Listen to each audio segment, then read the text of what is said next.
Hello, my name is Catherine Hawes, and I would like us to take the next few minutes to talk about writing together.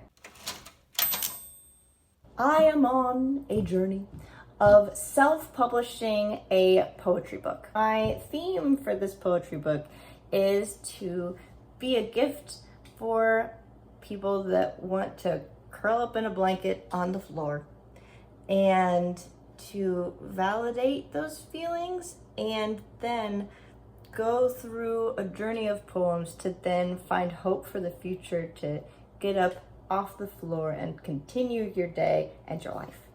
In the last video, I talked about how I asked beta readers questions and they read my chapter, and then I could take those suggestions from the questions and I compiled them all together to look at them, analyze them, and then make an action plan for editing the chapter. So it might make more sense if you watch that video first and then come into this one, because I'm going to dive into their feedback and how I used it to edit. So a big important question after reading this chapter, can you describe how it made you feel? Seeing their responses to this question was very helpful for me to figure out if my goal was accomplished. Were these emotions what I wanted the reader to feel, or were they not? These next questions: which poems resonated with you the most? Which poems did not resonate with you? This was fascinating. So I highlighted ones that people said, multiple people said the same one. So asking for a friend, it's like 3 people commented on that. Psalm of a Sweater.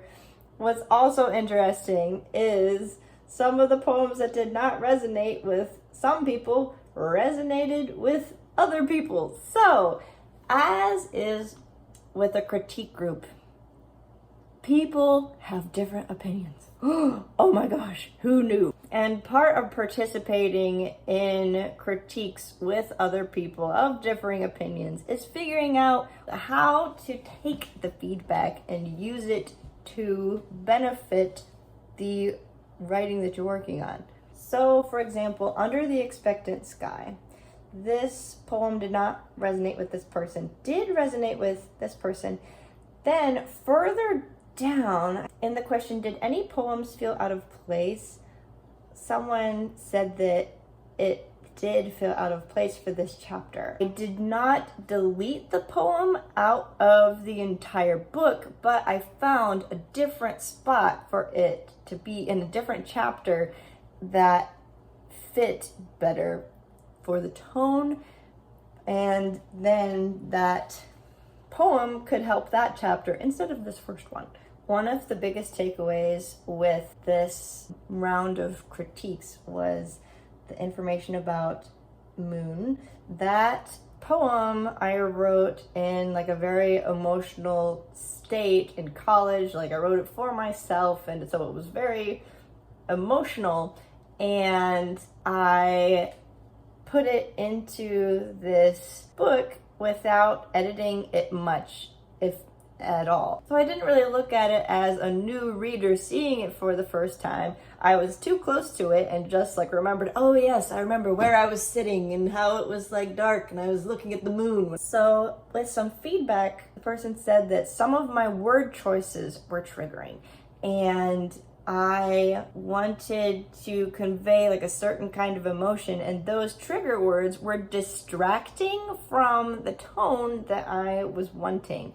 So that was invaluable feedback, to be able to remove those triggering words and replace them with a way to convey the tone and the meaning that I was actually trying to get across for this poem in this chapter in this book. If I had looked at this feedback with more of a prideful or defensiveness, then I would have been you weren't there when I wrote this poem and I was feeling very emotional, and so I needed to write all of these things down. Yes, that's very true. But now this poem is going to be looked at by people other than just me. And it needs to grow and change and be edited into something new. And now this poem is one of my all-time favorites, and it's very different from its very first iteration on that notebook page that one night in the light of the moon. So entering into a critique group with humility and a bit of distance from your work is very important and really hard to do, but that's how you can grow as a writer and grow your writing to be the best that it can be. So taking all of that data of the feedback, I then created a to-do list for myself and then marked when it was done. So things like edit moon to focus the topic and avoid trigger words. So I did that and the poem is much better for it. Adjust the titles. They don't have to be what the first title was. From a technical standpoint, she pointed out that all of the lines began with a capital letter. And you know why? In Scrivener, when you write something, it automatically makes the first line into a capital letter. So when I was just typing in my poems, I wasn't thinking about it too hard, and bing, bing, bing, bing, bing, all of the first letters of every single line were a capital.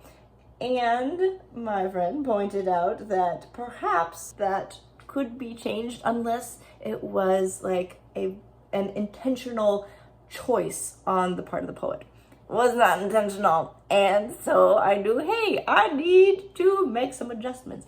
And that made me put on different kinds of editing eyes to look very technically at my poems, which I really hadn't before. And then when I did capitalize something, it was intentional and did mean something, or like some of the poems do have each line as kind of its own sentence or own idea, and then it would have that consistency of a capital letter at the beginning of every single line. But not every poem needed to be that way. There we go. Adjust capitalization, make it intentional and not lazy in all chapters. That kind of took a while, but it was important. So there you have it. That is how I took the information from beta readers' responses from the Google Doc of reading the chapter, compiled it into Scrivener, and then made an action plan to self-edit based on their feedback. Tune in next time, where we will explore my next step in self-publishing this poetry book. Thank you for joining me on this journey. I want you to know that you are here and the world is better for it. I hope you have a loverly day. Ciao for now. Ooh.